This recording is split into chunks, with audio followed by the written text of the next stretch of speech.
À l'origine, le papier peint, c'était, du papier décoratif, on appelait ça du papier de décoration ou papier de tenture et en fait, on jouait beaucoup avec, on découpait, on collait et donc on jouait vraiment avec l'architecture. Ce qu'on a un peu perdu avec l'industrialisation et qui fait que le papier peint est devenu ce qu'on appelle papier peint. Mais ça a été beaucoup une manière de créer du décor. Donc on essaie, nous, beaucoup de ramener à cette notion de décor dans le sens noble du terme. J'aurais jamais imaginé que le papier peint, ça pouvait être en fait tout cet univers. Et le papier, ça peut porter tout, quoi.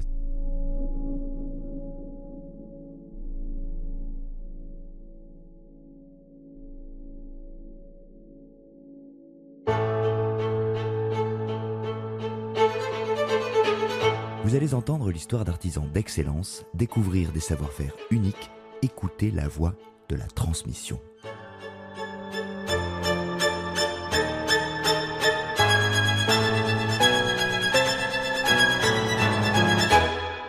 Par la main est un podcast soutenu par la Fondation Rémi Cointreau.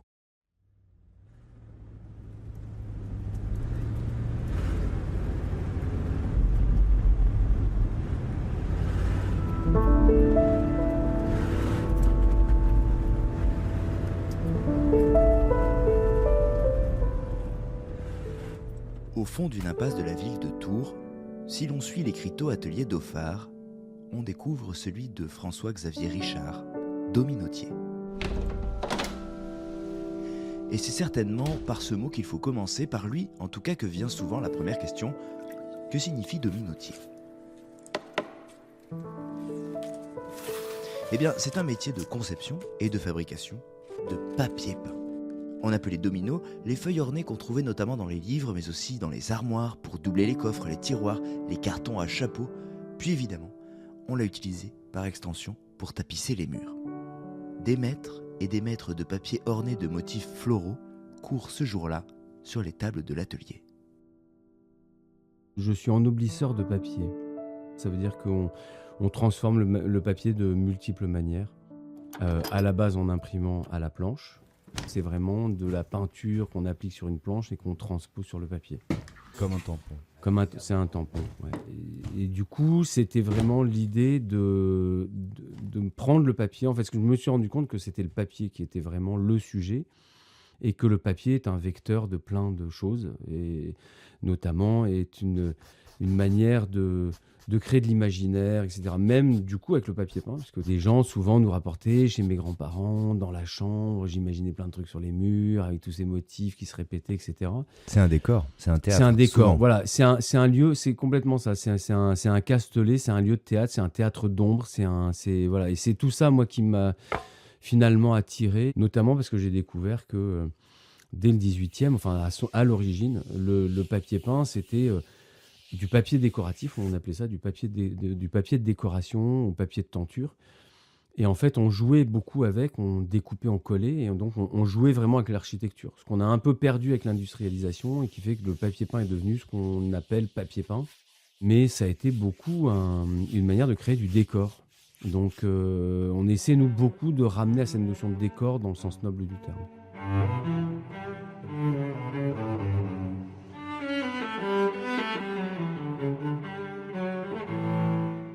Sur les ateliers autour des presses qui impriment par de lourdes plaques de bois gravées le papier de motifs, des pinceaux, des pots de peinture, des ciseaux. Ici, la main débute son ouvrage pour façonner l'outil, car les planches qui viendront déposer sur le papier une silhouette, un animal, un végétal, elles ont été dessinées, puis gravées. On vient ensuite les tremper dans une couleur pour imprimer sur la feuille un motif, puis parfois un autre, et un autre, dans une autre couleur, sur la même feuille, et tout ça en actionnant cette presse suspendue par un bras qui la fait passer du bac de peinture au papier vierge.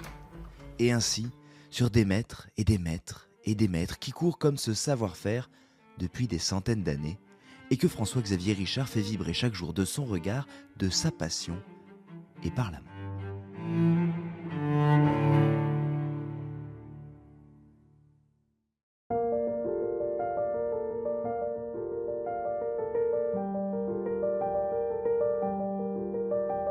Moi, je suis né dans le nord de la France, à Lille.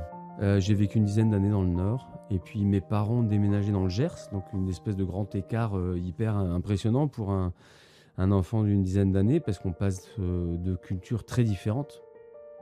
J'ai une mère qui a fait de la philosophie, de la sociologie, qui a été prof de français et de philo tout au long de sa carrière, et un père qui est ingénieur agronome.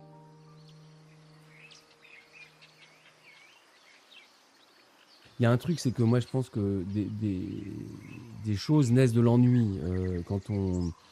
J'avais je pense, des envies. Je n'étais pas du tout attiré par les mathématiques ou ces choses-là. Alors, j'ai fait quand même un bac scientifique parce que je voulais à ce moment-là être plutôt dans le cinéma. Et puis je me suis rendu compte que fabriquer, c'était un truc qui voilà, parce que moi j'ai toujours vu un père aussi qui retapait ses maisons, qui fabriquait beaucoup. Donc je pense que ça a été aussi un déclencheur.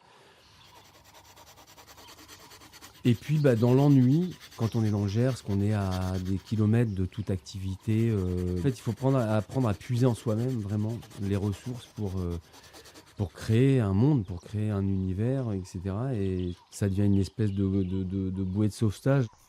Donc j'ai commencé vraiment à dessiner, à rencontrer des gens, et je me suis rendu compte que le dessin, la sculpture, toutes ces approches m'intéressaient. Puis en plus, c'est vraiment une activité qu'on peut faire seul dans son coin, parce que l'air de rien, quand on doit faire du théâtre et du cinéma, c'est une équipe. Et donc, j'arrivais à vraiment créer mon univers comme ça, en étant un peu loin de tout. Donc, je pense que c'est beaucoup né de ça. Et donc, le Gers, après, ça a été les Beaux-Arts d'Angers. Donc 5 ans aux Beaux-Arts d'Angers. À la sortie de l'école des Beaux-Arts, il fallait nourrir 2 enfants avec mon épouse. Et voilà, j'ai postulé pour être prof d'art plastique, comme on dit. Et ils me proposaient une expérience pédagogique à ce moment-là pour des collégiens, pour les sensibiliser au métier manuel. En fait, en leur montrant qu'un métier manuel pouvait être un métier d'excellence. Et donc, ils avaient développé un atelier de plâtrerie, couverture, menuiserie. Ils cherchaient quelqu'un pour du papier peint à la planche. Alors pourquoi En fait, pour une raison assez simple, c'est qu'il restait une des 2 dernières entreprises ateliers en France, et un des 4 derniers ou 3 derniers dans le monde à fabriquer du papier peint sur ces techniques-là. Et donc le sujet m'excitait assez, donc j'ai dit ouais, carrément, ça m'intéresse de monter cet atelier. Donc j'ai monté cet atelier pour des enfants de 5e, 4e, 3e.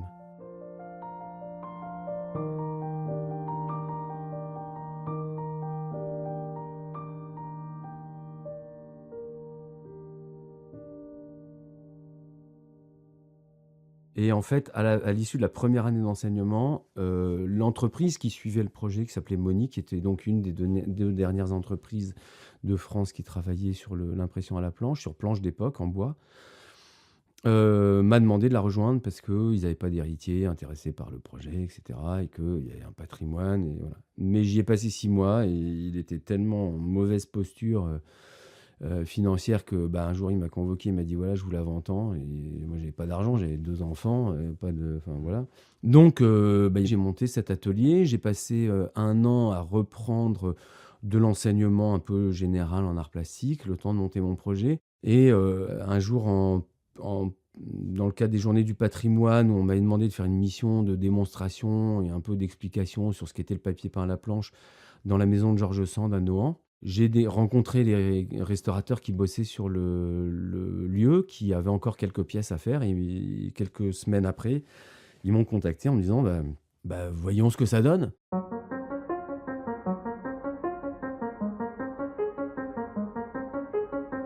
Moi, j'ai une commande, je fais un devis, je sais même pas ce que c'est que de faire un devis.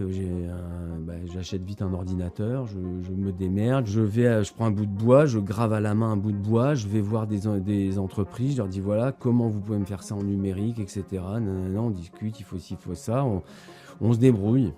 J'ai fabriqué les planches dans ma cave, voilà, bon, ça s'est bien passé.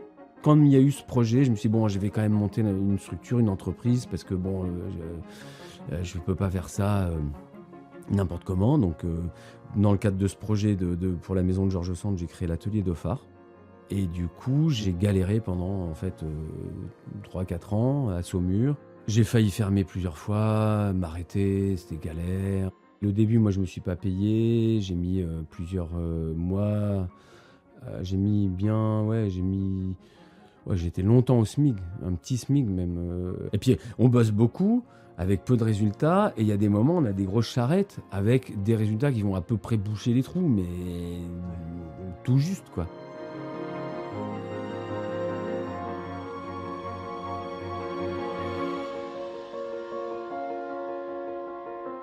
Et voilà, et puis bon, moi j'ai zéro moyen, je peux pas en même temps imprimer du papier quand j'ai des commandes, faire le suivi administratif sur le truc.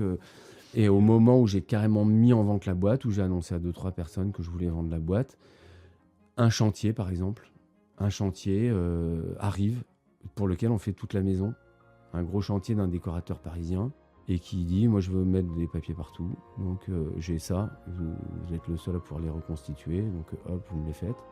De fil en aiguille, il y en a un autre derrière, Alberto Pinto, qui me demande aussi des trucs, et puis trucs et machin. Et en fait, le travail vient un peu, mais ça reste fragile. Et on déménage ici, on trouve une très belle opportunité de déménager dans Tours. Et donc, alors bon an, mal an, ça s'est développé. C'était toujours quand même pas mal tendu, jusqu'en 2016.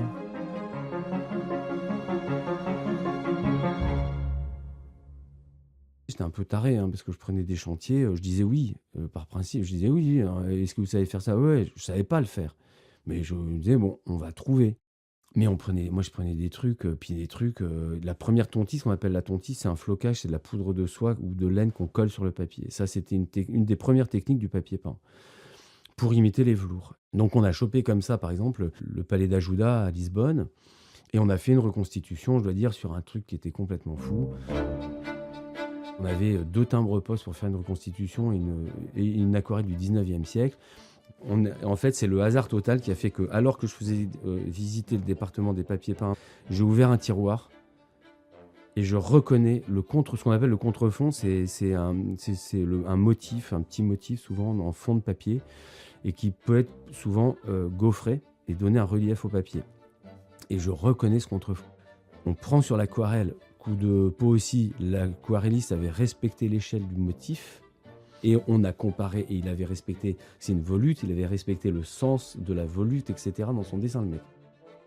On a passé 1 mois de recherche alors qu'on commençait à arriver à l'échéance, c'est-à-dire que là, il fallait trouver une solution. Et je les avais engagés, c'est-à-dire que moi, je leur faisais 170 rouleaux de papier peint à la main, en tontisse, voilà. Et je n'arrivais pas à faire coller cette putain de poudre de laine sur le papier. Comme c'était fait, parce qu'on aurait pu le faire, oui, avec des trucs plastiques, où j'aurais pu sous-traiter, j'aurais pu faire un truc où je disais, ok, c'est bon, moi j'ai le contrat, j'en ai rien à foutre, je vais aller voir machin qui fait du flocage, et je vais lui demander de me faire du flocage, où il va faire en numérique un truc, il fera la blague, non. Je voulais vraiment ces matières naturelles, je voulais cette manière de faire, etc. Et donc, 1 mois de recherche, et ça collait pas sur le papier, quoi. Là, ça fait partie des vrais moments où mon épouse m'a soutenu. Alors le soir, j'étais en pleurs en disant que moi, j'allais arrêter et j'allais devoir rembourser un chantier que j'allais pas pouvoir tenir. C'était la fin, quoi. Bon, elle m'a remonté le moral et je suis arrivé le matin et j'avais tout jeté à la poubelle, un peu désespéré de rage les jours d'avant. Et je me suis dit, je vais ressortir mes poubelles et je vais regarder. Et un des trucs tenait. J'avais juste pas été assez patient. Il fallait que j'attende 48 heures et pas 24 heures. Et donc, je me suis dit, oh putain, donc ce truc-là, il marcherait, il faut que j'attende 48 heures. Donc, j'ai refait mon essai, j'ai attendu 48 heures et ça a marché. Et du coup, on a pu faire ce putain de chantier.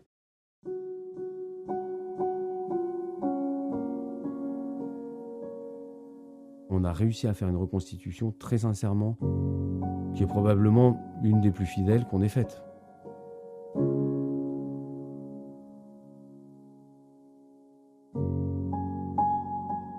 Ça paraît un peu débile de continuer à faire du papier peint à la main quand on a tellement de solutions pour le faire facilement. Mais je pense que ce qu'on va mettre dedans, voilà, ça va ça va donner une puissance et une valeur qui se transmet. La question, c'est pas de faire de la décoration et de décorer son intérieur parce qu'il faut que ce soit joli, gentil et tout ce qu'on veut. Mais c'est parce qu'une manière de faire les choses et ce qu'on va y mettre va donner du sens. Et donc, c'est de véhiculer du sens par, là encore, être ce segment, ce fragment d'énergie qui va lier des choses entre elles et donner du sens pour les autres. Et donc, j'ai pas envie que ce papier peint, ce soit un truc de consommation. Alors, je suis obligé, évidemment, d'en vendre à des gens qui ont beaucoup d'argent, mais il faut pas toujours beaucoup d'argent pour acheter nos papiers peints, d'ailleurs. Mais évidemment qu'on a besoin aussi de gens, parce que, voilà, on a une entreprise, on doit faire vivre une équipe, etc. Mais j'essaie de trouver autre chose.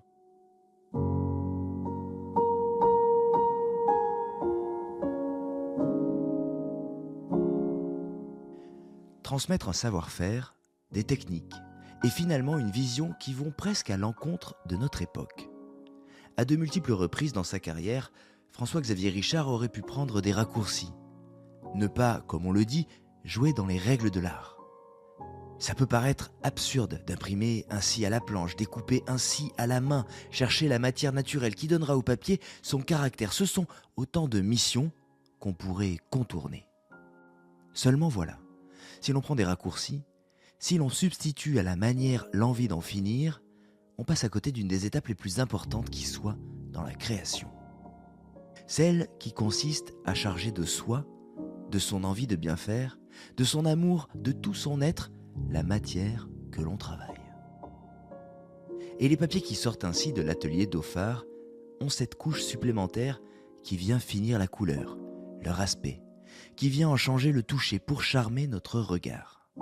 Ces papiers-là, ils ont un rendu d'exception et une âme incomparable, un supplément d'art qu'on applique ici par la main.